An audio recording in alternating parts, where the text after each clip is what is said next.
कि अभी तो कोई उनकी उम्मीदें नहीं है। लेकिन बिल्कुल। अगली खबर पर बात कर लेते हैं, और ये खबर है भोपाल से। टूटती कांग्रेस को लेकर जीतू पटवारी एक अलग अंदाज में नजर आ रहे हैं। पूर्व नेता प्रतिपक्ष डॉक्टर गोविंद सिंह ने उनसे मुलाकात की है। पीसीसी चीफ जीतू पटवारी से मुलाकात की है।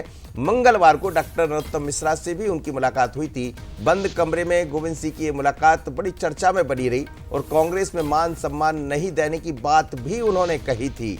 गोविंद सिंह विपक्ष के नेता हैं, और ऐसे में यदि उनको मान सम्मान, जैसा वो कहते हैं, विपक्ष के नेता रहे, अभी उमंग सिंगार विपक्ष के नेता है, पर वो चुनाव हार गए विधानसभा का। लंबे अरसे बाद उनको हार मिली। लगातार अपनी सीट से वो जीतते रहे थे, पर इस बार हार मिली है, तो फिर बयान भी बदले हैं, चीजें भी बदली। लेकिन जीतू पटवारी और गोविंद सिंह की मुलाकात हुई है। बिल्कुल, और इसके साथ ही मनोज जी, क्योंकि लोकसभा चुनाव नजदीक है, ज्वाइनिंग कमेटी के प्रमुख भी है नरोत्तम मिश्रा, तो मुलाकात के बाद चर्चाओं का दौर शुरू होना भी लाजमी है। और ऐसे में टूटती कांग्रेस को समेटने के लिए जीतू पटवारी मोर्चा संभाले हुए हैं, और अलग ही अंदाज देखने को मिल रहा है। देखिए, मोर्चा संभालना भी जी मोर्चा संभालना भी पड़ेगा। लेकिन सूरज जुड़ा है, सूरज से समझ लेते इस समय क्या है। सूरज, क्या कहेंगे? गोविंद सिंह की मुलाकात डॉक्टर नरोत्तम मिश्रा से होती है, फिर जीतू पटवारी से मुलाकात हो जाती है, क्या निकाले मायने? जा तो नहीं रहे? देखिए मनोज जी, लगातार सियासी घटनाक्रम हम देख रहे हैं। कांग्रेस के नेताओं में बीजेपी की तरफ जाने का सिलसिला जारी है।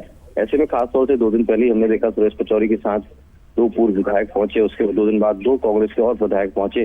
तो ऐसे में कहीं ना कहीं ये सिलसिला लगातार जारी है। और कल जिस तरीके से हमने देखा कि डॉक्टर गोविंद सिंह नरोत्तम मिश्रा से मिलने पहुंचे, जो ज्वाइनिंग टॉली के संयोजक भी है, यानी कि जितनी भी ज्वाइनिंग हो रही है उसके मुख्य कर्ता धर्ता नरोत्तम मिश्रा है। ऐसे में कहीं ना कहीं गोविंद सिंह की मुलाकात भी कई सवाल खड़े कर रही थी। शायद यही कारण है कि आज जीतू पटवारी ने उन्हें बुलाया है, उनके निवास पर चर्चा चल रही है। और कहीं ना कहीं इसी बात पर ही चर्चा हो रही है कि सियासी जो घटनाक्रम चल रहा है लगातार बीजेपी के में कांग्रेस के नेता जा रहे हैं। कल गोविंद सिंह ने स्पष्ट तौर पर कहा भी था कि कई नेता ऐसे हैं शायद उन्हें मान सम्मान नहीं मिल रहा है, इसीलिए वो बीजेपी की तरफ बढ़ रहे हैं और कांग्रेस पार्टी छोड़ रहे हैं। तो कहीं ना कहीं इस बयान को लेकर भी शायद तलब किया गया होगा, बातचीत की जा रही होगी कि आखिर इस प्रकार से बयान से कहीं पार्टी मैं तो निराशा होती है और कहीं ना कहीं कांग्रेस भी डैमेज होती है। तो उसको लेकर ये मुलाकात जरूर। चलिए सूरज, निगाह बनाए रखिएगा। लेकिन खबरें तो फिर भी वैसी